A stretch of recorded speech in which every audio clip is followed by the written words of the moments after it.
Hey, welcome back to Russ Order Garage, 1961 Rambler, Rockbox wagon build. Moving along pretty good here. So last video, we got the frame painted. It's been sitting for some days now, so it's dry. That's good.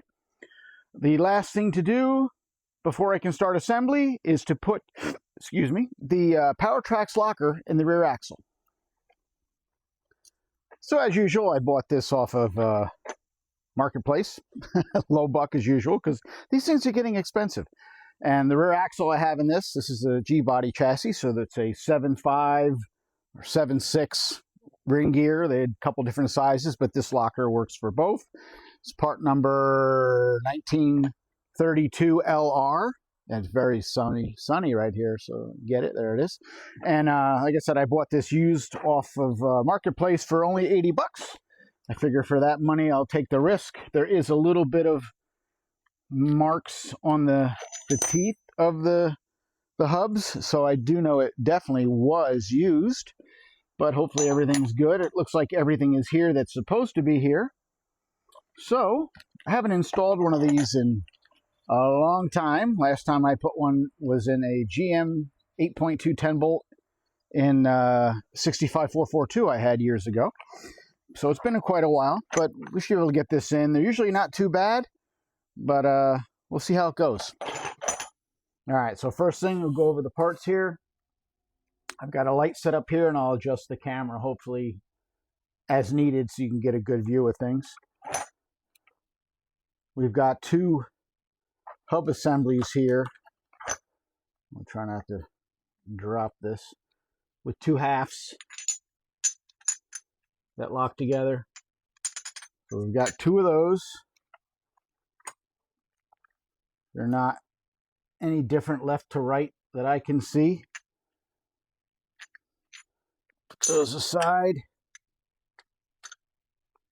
We have a replacement center pin. I don't know if it's any different than the OEM one, but we'll look at it. I've got two spacers, and they're gonna go on the inside of this half of the hub. Once the axle goes through and you put the C-clip on, this will go over it. And then I have a little baggie here with 4 pins and 8 springs. 4 big springs, 4 little springs. The little springs are going to go inside the big springs, and you'll see that when we do the assembly.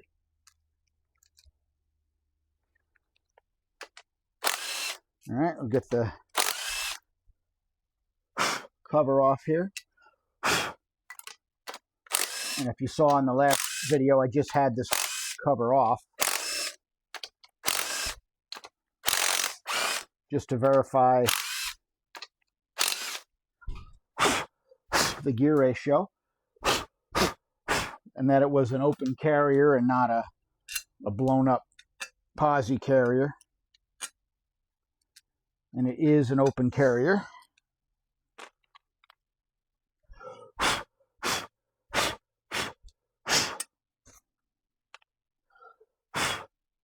All right.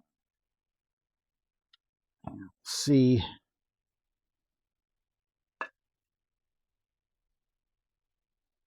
If this will be easy enough to show the inside here with the camera. I think so. God, gotta love the smell of gear oil. Oof. I can even get you. Let's see here. We're going to be working in this area. So hopefully I can get a good video on this. Hopefully it goes in okay. We'll see how it goes. All right, first part of this whole job will make or break it, and that's removing this lock pin right here for the center pin. Sometimes these bolts break, and sometimes they can be a real nightmare. So I've got a bar down here through the pinion to hold the carrier. Now let's see if this bolt broke or not. What happens is they break at the last thread and the pin stays in. Looks like we're okay. So I don't want the pin to fall out, which is what it wants to do right now. You rotate this. Ooh, it wants to fall out. Oh, we're going to get covered with gear oil already. Let me get the magnet. All right, I got a magnet to lift up the center pin here. I thought this would be easier to do out of the car, but maybe it's easier to install one of these when the rear is in the car. I don't know. I got to get this pin out of here, this bolt. There it goes. All right, that's the pin that holds or the bolt that holds the center pin in place. Now I'm gonna just turn it so the pin doesn't fall out. That there. Oh, I hate the smell of gear oil, let me tell you. All right, I'm gonna push the pin up and get a hold of it so we can pull it out the top.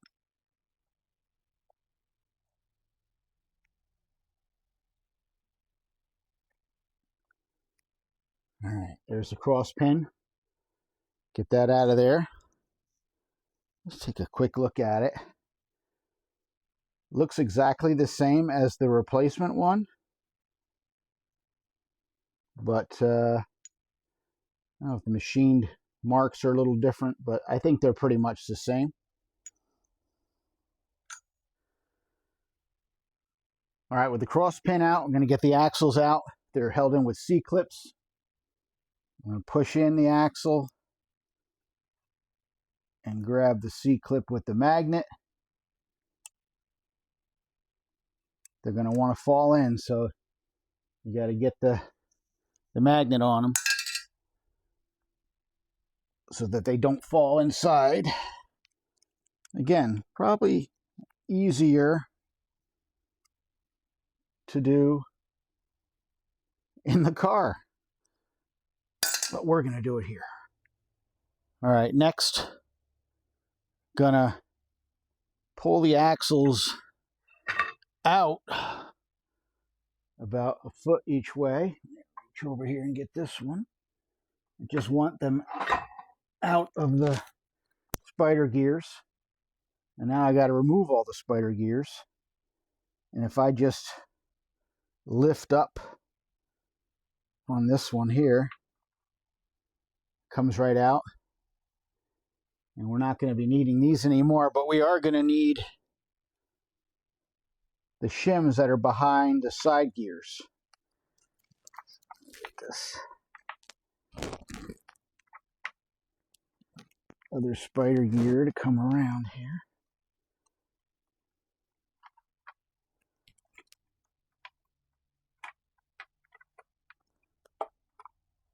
Goes. All right, there's the other one. So those are the two spiders, and now we have the drive gears for the axles. And these are the ones that are going to have shims behind them that we're going to need to reuse. All right, there's the gear. And it's got this shim right on the back of the gear. We're going to have to reuse that. So they're going to get removed. I'm going to keep these organized right to left, even if it doesn't matter. I want to put the shims back where I got them.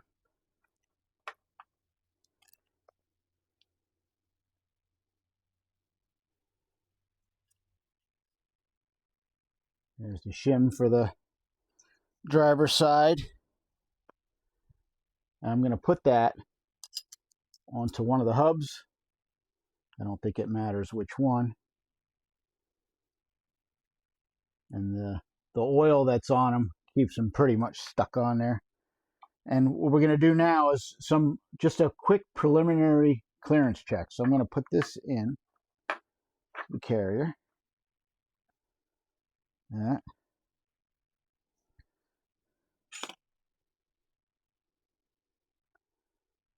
I'm going to put one of the spacers on, and we'll see if it stays on without falling into the oil.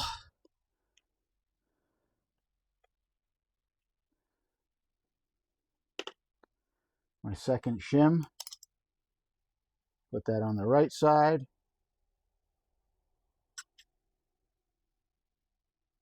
And I already cleaned all these parts with brake clean, so they should be good. And I'm going to put this one in on this side.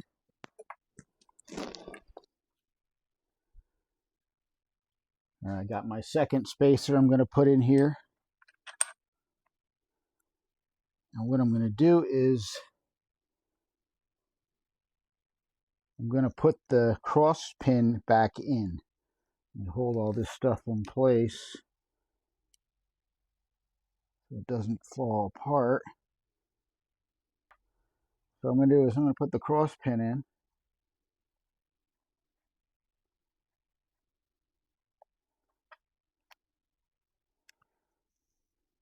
Okay. And what I'm going to do is check the clearance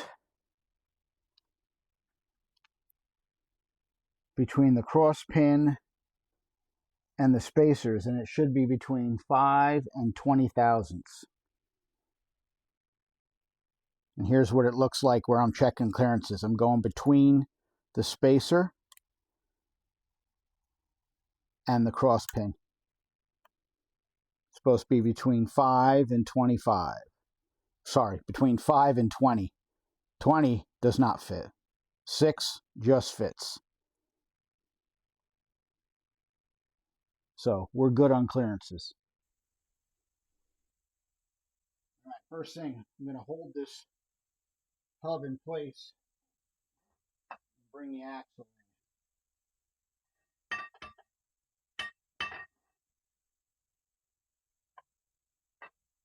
Okay. The axle came through the hub. I'm going to put the C-clip on the groove on the axle and pull the axle back out so the C-clip can't fall off. And then I'm going to put this spacer back in over the C-clip. That's the easy side. Alright, so with the driver's side inner hub and the spacer on,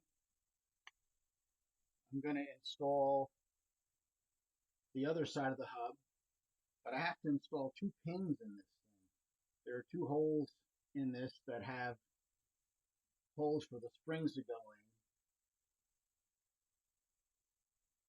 and I have to put pins in those 2 holes. And I've got a little grease on my pins here, and I'm pushing them in so that they're recessed into that oval hole here, and then the other 2 holes that just have that hole, there's nothing in them. And I'm going to set this in here. I'm going to try to align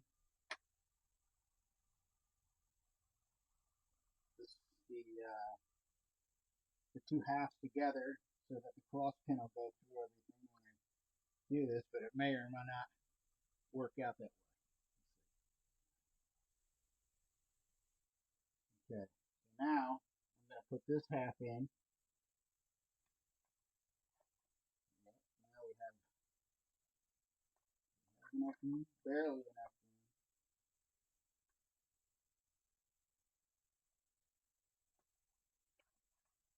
Get this in here.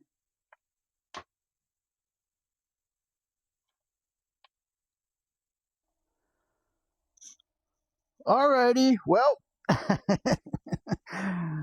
the powertrax locker is in, and I failed horribly trying to make a video on how to install it. Basically because this was my first time installing one of these in decades, and I didn't remember exactly how to do it. And if you don't understand exactly how to do it, it's very hard to make a video that actually explains things correctly. As I clean off the gear oil from my tools, because I can't stand gear oil. But what I can do is kind of give you a verbal explanation of what I did here. I saved the first part of the video because that shows setting the clearances and stuff, and that is good. Nothing wrong with that part of the video. The problem came on final assembly. So the correct order of assembly, after trial and error a couple different ways. So as you saw in the video, I put the left side, driver's side, inner hub into the housing with its shim, installed the axle, put the C-clip in, slid the axle back to lock the C-clip in place. All good. Then I put the spacer over the C-clip. All good. Then on the passenger side is where I didn't have video, and I'll explain what I did. The passenger side, I installed the inner hub with the shim, same as driver's side, but I did not slide the axle in and put the C-clip in because there's not enough room. So once both inner hubs were installed, started working with, I'll call them the outer hubs, which are the inside halves of the hubs. As you saw, I put pins in each one of those. Each half gets 2 pins. I put grease on them and slid them into their holes, and the holes that they went in lined up with the little windows where the springs go. Okay, so to assemble this, I put the driver's side hub in place with the pins pushed all the way in their holes. Then on the passenger side, I installed the inside part of the hub with the spacer slid into it, slid that in, and then I had to slide the axle in and get the C-clip installed. And now I can't show you how that goes because I'd have to remove the cross pin to do this, but there's a window cut into the hub where the C-clip can go in and out. So I had to get the C-clip installed, then lock the axle in place. Okay, so then everything's in here loose. And these two halves here, they want to fall in. They're hard to keep in place. Maybe a bunch of grease would work. It'd probably be a lot easier to do it in the vehicle so they're not trying to fall down inside, because the teeth need to stay locked into place on the two halves so you can line everything up.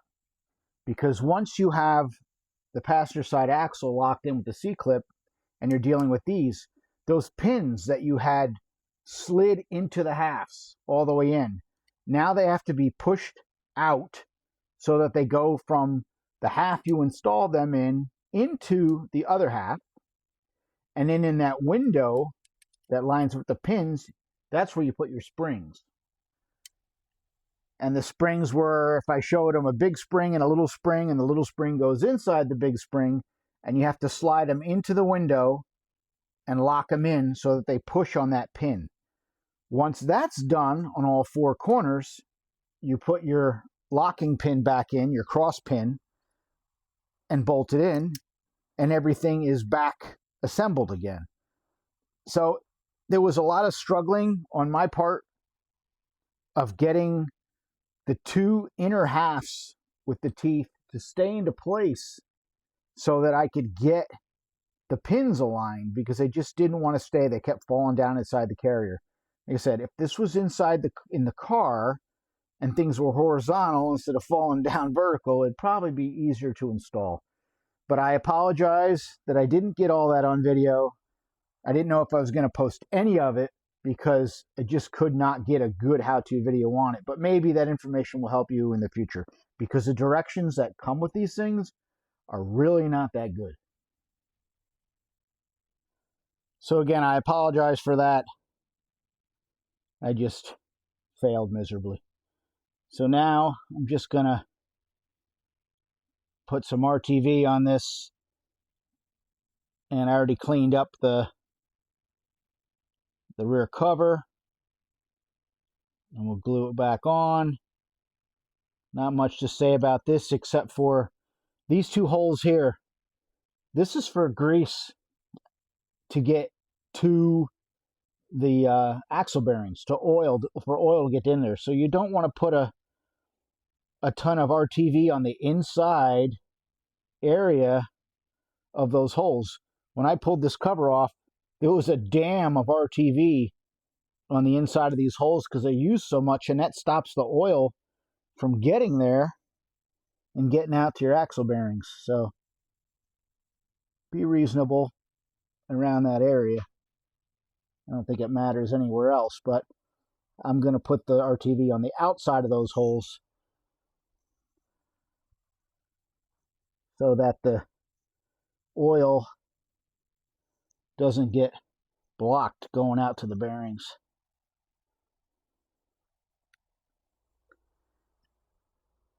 All nice and clean.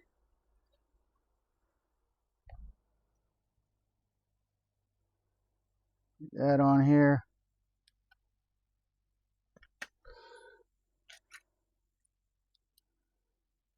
We will be on to the next step of this project. All right, now we've got past that mistake of a video. Hey, maybe something in it's worth something to somebody. I don't know.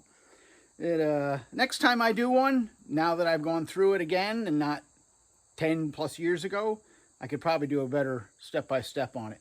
But I will say it's probably a lot easier to do with the rear in the car and not facing downward like I was doing it. Anyway, now that that's done, let's assemble the rear suspension, hopefully for the last time. All right, it is time to put this rear suspension together. And as far as control arms, I'm sure I mentioned it before, I'm using stuff that I had laying around that I took out of a parts car. My only concern with these arms is these are, I think, polyurethane or some sort of not rubber bushing that is much more durable for sure. But the sleeves in the center, I can't get them out. I would probably have to take this all apart and put this stuff on a press to try to get these sleeves out to grease them, because there's no grease fittings on them. So maybe they're not supposed to be greased, I don't know, but the bushing should be able to rotate on that inner sleeve. So what's going to happen is, after this is all done and installed, we're going to see if the suspension squeaks or not, because I cannot stand squeaky suspension. If it squeaks, this is going to come back out. The upper control arms, I was able to get the sleeves out of the bushings, and I took them out and greased them and put them back in. So now this outer bushing will rotate on that center sleeve, because when you tighten up the bolt, the center sleeve is fixed, and this has to rotate around it. Is it going to move much? Not a whole lot, but it has to be able to rotate.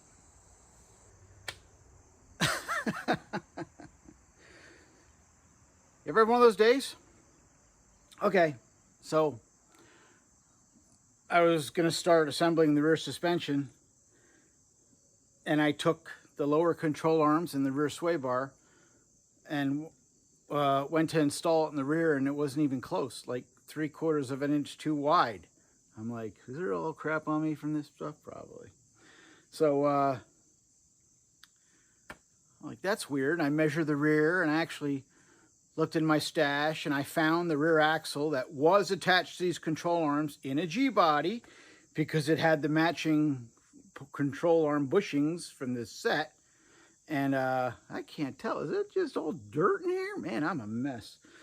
But yeah, so I measured the rear, and it was the same as this one, and I'm like, this is bothering me. I can't, what is that? I can't tell. Anyway, it looks like I have a black eye. I can't tell what that is. Probably paint, because these wouldn't fit. they were too wide. So I said, okay, how can that be? I measured these against my stock control arms, are the exact same length and angles, and I knew it came out of a G-body. So I said, okay, fine. Maybe the sway bar is like wedged in there and it's holding the arms apart. So let's unbolt the sway bar. So unbolt the sway bar, 4 bolts, 1 breaks. Other 3, the nuts came off. 2 of the bolts were seized inside the control arms. Okay, whatever. We'll heat them up. I get one side done. Both bolts are out. Okay, get the next one. The seized one, I heat it up. I get it breaking free. Start hitting it with the hammer to knock it out. And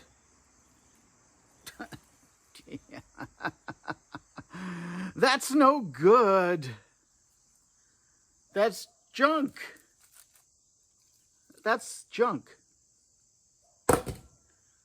So much for control arms. This has been a day, not a great day. So the upper control arms that I have aftermarket, those are fine. I can reuse those. Those lowers are garbage. So, not a great day. Well, I mean, stuff got accomplished, but it just didn't work out the way I had hoped.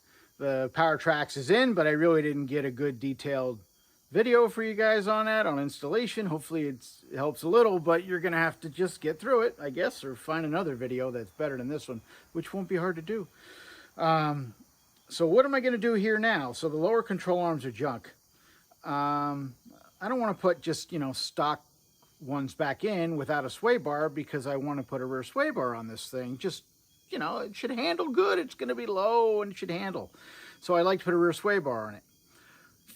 I think what I'm going to do is look on Marketplace and see if I can find anything aftermarket. If I can't, and I'm going to see how much new lower control arms will cost.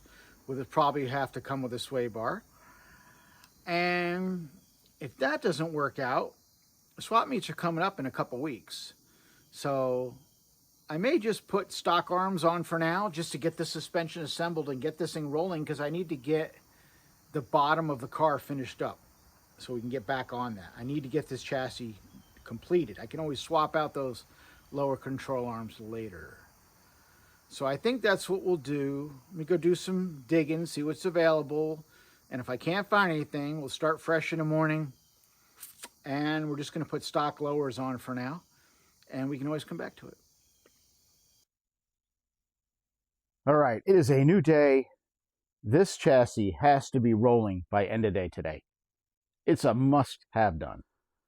All right, so I looked into control arms last night for replacing the lowers. Aftermarkets are, I consider, expensive for what they are. The cheapest I found a set of lowers was like $150. I did find a kit with uppers and lowers for $180, and then you still need a sway bar. And I don't know, it just seems kind of expensive for what it is. So I'm going to hit the swap meets for sure. There was nothing on Marketplace. So the decision is we're putting stock arms on for now. They'll work just fine until I can find something better. All right, so no time wasting. Let's get to work here. Going to put the lower control arms in first.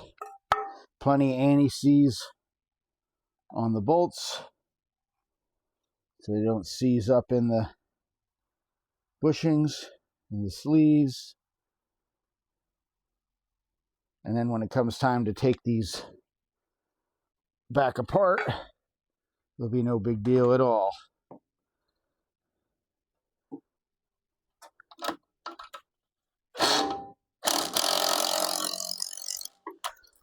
And I'm not tightening anything up right now.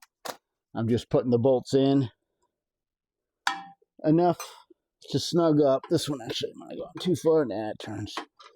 The bolts should not be tightened up all the way until the car is all assembled and all the weight's on the suspension, so the bushings don't have any preload on them.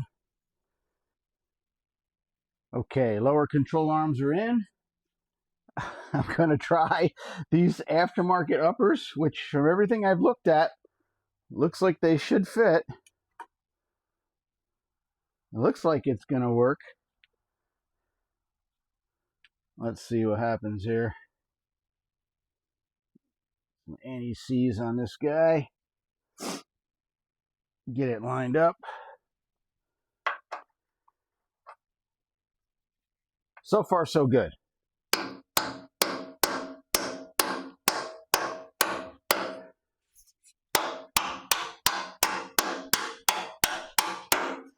These actually look like they're going to fit. And yes, I was concerned. I don't trust aftermarket parts. All right, next thing, see if I can get the springs in here with the control arms on. I should be able to, which is why I put them together. Go.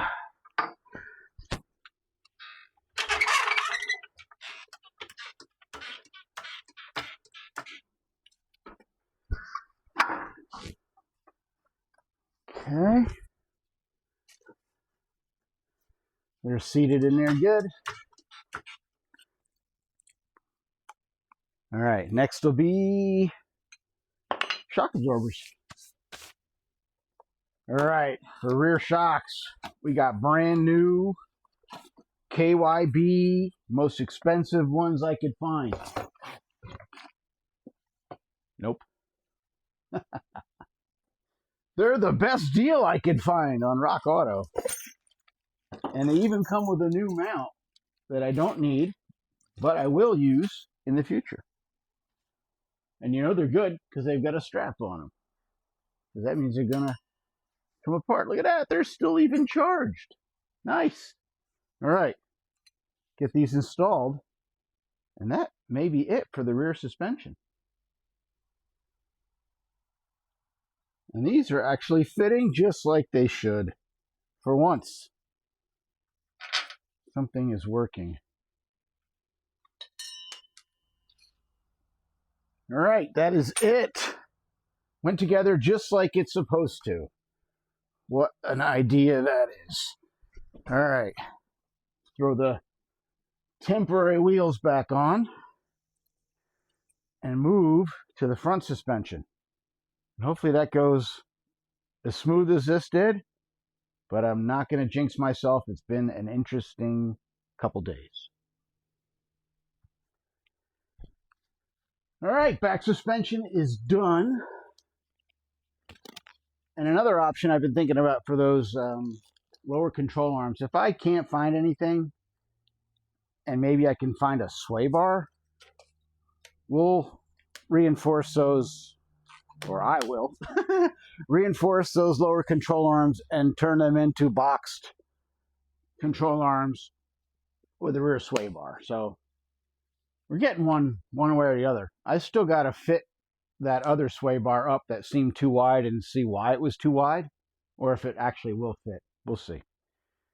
Anyway, time to start the front suspension. So let's go over everything again, what I have for this now. So as you saw in the other video that I had posted a while back, I've got brand new upper control arms, brand new lower control arms, 2-inch Beltec drop spindles, all new brakes, rotors, calipers, bearings, everything. I got all that stuff off Marketplace for a great deal. The steering, I have the Monty SS steering box is going to go back on. I have one bad tie rod end, ordered a replacement for that. The other 3 are good. And I'm not going to replace them just to replace them because honestly, I trust older stuff more than I trust the new stuff at this point. And what else have we got? The springs. If you remember, I took the coil springs out. One was broken. I was going to cut the other side to match it and just use them because I want the car low. However, the other spring, while it wasn't broken, it was very rusty. And I just don't trust them. So I ended up buying brand new springs. And as usual, over time, the aftermarket just consolidates part numbers, which is a real pain. So you buy a set of coil springs for a Monte Carlo Super Sport, well, they're the same ones as for a base Monte Carlo, with or without air conditioning. I mean, they really just, where there used to be 5 or 6 different part numbers, now there's maybe 2. That's about it. But I bought a set that I hope will work. If the front end sits too high, I'll cut a coil off of it. We'll figure it out when that happens. But let's start the assembly on this and see how it goes. All right, first part of the puzzle, lower control arm. And it already gave a challenge, or I'll say a modification. For some reason, maybe there's a year shift or something, but the front bushing on this control arm uses a larger diameter bolt than the original.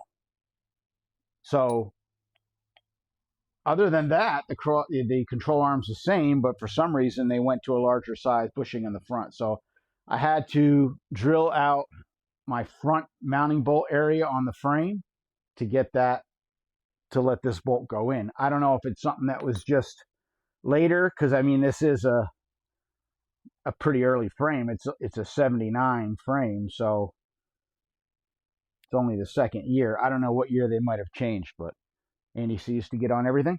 So yeah, we had to do that. So other than that, I have not fit this up yet. Hopefully it bolts right up.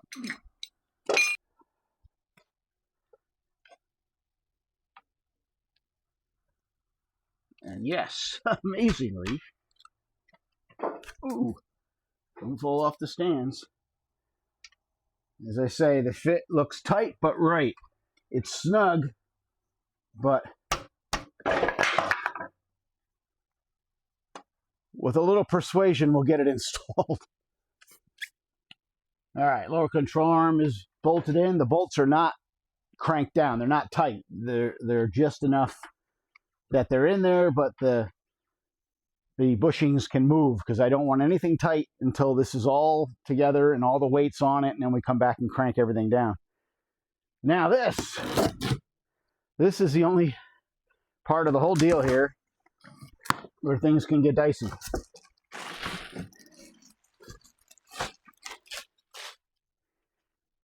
And first thing I'm going to do is just do a quick comparison to this against what my originals were, because they look a little taller, but that doesn't mean they'll have a different spring rate, because this also looks like it has more coils. So it may be a softer rate and compress more, but we will find out. All right, I just compared this against one of my originals. It is slightly taller, but it actually has one extra coil.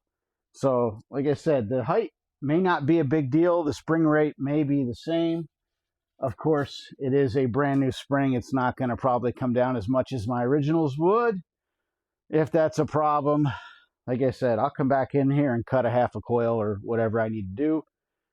We also have the S10 lowering springs, but I really don't think I have to get that dramatic. With the drop spindles, I'm hoping we'll have a nice attitude on the car. Level, but low. But again, we're not going to know that until everything's all together. And if we have to come back, we'll take it apart. Well, it is a couple hours later. Looky here. I decided to do this side first, off camera, so that I didn't have another fiasco like with the powertrax, because the spring assembly was not going to go like I had hoped. You see, it's been a while since I've done a coil spring on a GM like this. I think I put Jaguar fronts in like the last 10 cars I've built. So it's been a while for these. But in the past, most of the time, when I'm installing coil springs like this, I can get them installed up into the... Oh, somebody wants me. Up into the frame and have it get onto the control arm so that you can raise the control arm with the floor jack and compress it. Well, we know we can't do that because there's no weight here at all. So the floor jack's not going to do anything. It's just going to pick everything up. So I dragged out the tool I hate and haven't used in a long time, my spring compressor, and I put that on the spring and I compressed the spring.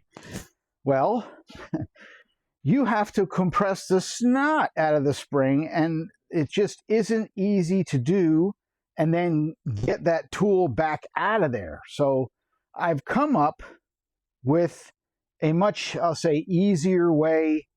I don't know if it's faster. I think it is faster because it worked great. But this is how I'm installing this spring, and we'll start from scratch. All right, so here's what we're going to do, and it worked out well on the other side. Going to take the lower control arm back off. Going to put this honking piece of 1/2-inch threaded rod, not 3/8, not 5/16, 1/2-inch heavy stuff, through the shock hole, through the spring, through the lower control arm. Put this steel plate, 1/4-inch thick, stainless actually, on the bottom of the control arm. Put this through the whole assembly, put a nut on the bottom, tighten the nut, compress the spring, and lift the lower control arm up. Now the thing is, when you do this, you notice this has a little curve in it, but you want the threaded rod to be as far inward on the control arm as possible so that when it compresses, it'll actually tilt the control arm this way so you can get the bolts back in. Because I did it the other way and I had it centered, and when it compressed the spring, the control arm being level, you could not get it to turn and angle up to get the bolts back in, even with the floor jack, because again, there's no weight here. You have to get this thing to kind of fall into position as is, or you're not going to get it together easily. Even as I put it together, I had to use screwdrivers to go in and move the bushings around and get them lined up with the threaded hole, with the holes for the bolts, but it all did work. So that's what I'm going to do, just to give you heads up ahead of time. So I'm going to take the lower control arm off, reassemble this with the threaded rod, and I'll show you what it looks like.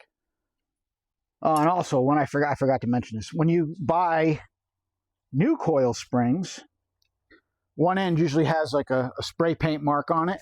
That's the top.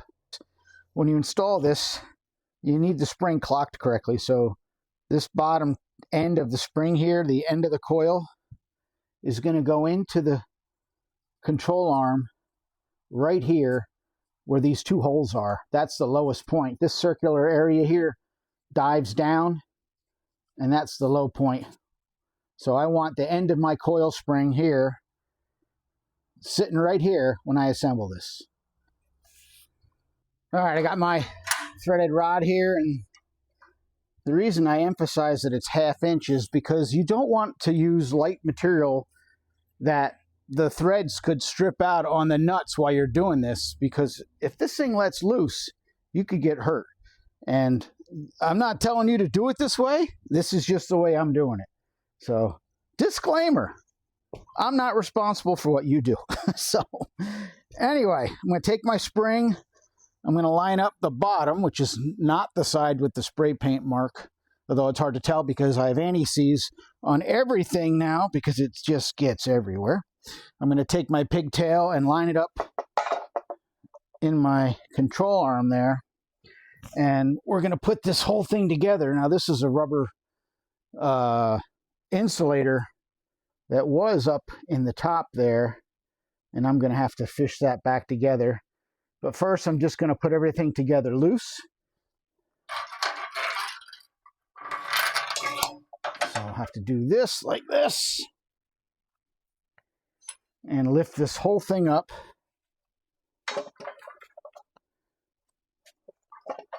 And once it's all assembled, we'll figure out how it's all going to go. Get a hold of that. All right. We got our plate.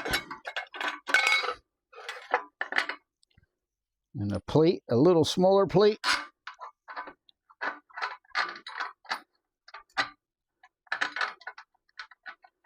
And the nut.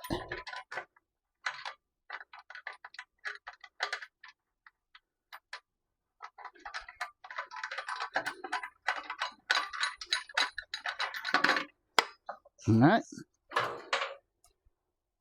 And that's how it's going to hang until I get everything lined up. We'll get the spring pocket lined up. And again, I want this threaded rod as far inward on the control arm as I can. Right now, I'm just going to push it up in the air and tighten it up best I can by hand, get things situated so that my spring pocket is correct, control arms kind of lined up, and we're ready to start tightening up. And I got to make sure the top of the spring is seating in the chassis correctly and my rubber insulator didn't fall out. All right, there's the setup. The rod's going through the shock hole, down into the control arm. My plate is underneath. And you see I have the rod as far to this side, the inside of the control arm as possible.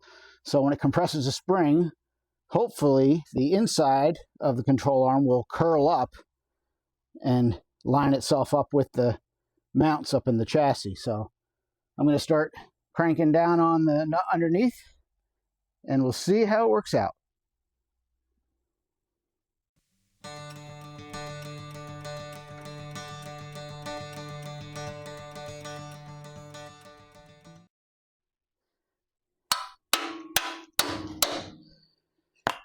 Whew, that one's actually, as usual, the second one's always easier. Look at all this anti-seize. So its spring is still compressed. Got it up enough. It really wasn't bad at all. Just used a couple screwdrivers to go through the holes in the frame, get the bushings aligned, get the bolts in. So not bad at all. All right, next is going to be the spindle. I put my upper control arm on, my new upper control arm, and it's installed with the alignment shims that were on the original control arm. So, oof, I have no idea if that'll be accurate or close or what, but it'll get us down the road. And I tore or hurt a tendon in my arm. It's got to be a month now. Really has weakened my right arm. Got to get that to heal. Anyway, we're gonna set this on here. Now I don't know if the spring is compressed enough. I'm gonna get the nut on the upper ball joint first.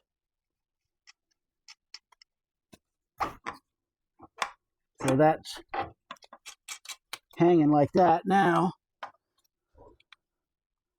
we got to go to the lower. And yeah, we have to come up quite a bit, get that to come up. So I'm going to compress the spring, keep cranking down on that threaded rod until it comes up enough to get us attached on the lower ball joint side. All right, all good. Tighten down the threaded rod enough to get the lower ball joint into the spindle. Nuts are on. They're both tight. All four ball joints are tight, and the cotter pin holes are aligned. I'm just going to take out this threaded, going to take out this threaded rod and then put brand new cotter pins in. And what's left? I think the shock absorber is the last part for suspension for now. All right, and just like the rear, we've got our high quality, cheapest shocks I could find on Rock Auto. And they're going to work just fine. Okay, I think that is it. The shock absorber is in. So suspension is done other than the front sway bar, but I'm going to do that after the steering. Steering will be the next video because I think this one's run long enough. Been enough of a fiasco. And if anything, well, I showed you how to put a coil spring in without any weight on the chassis, which is a challenge. But I will say, 1/2-inch threaded rod, some nuts, steel plate, worked really well. So that is that. All right, one step closer. Again, I apologize for the fiascos in the beginning of the video, but maybe some of the information's good. It just didn't turn out as exact as I wanted it to be. But regardless, the work got done. Front and rear suspension are assembled. After the steering, this thing will be a roller again. We can get it out of here, get the bottom of the car finished, get it back together, and it's going to start going together and get moving. This is going along. Next video, like I said, we'll do the steering, roller, get back to this, and try to get this car finished. Thank you very much for watching. Thank you for subscribing, and thank you for following my fiascos. Later.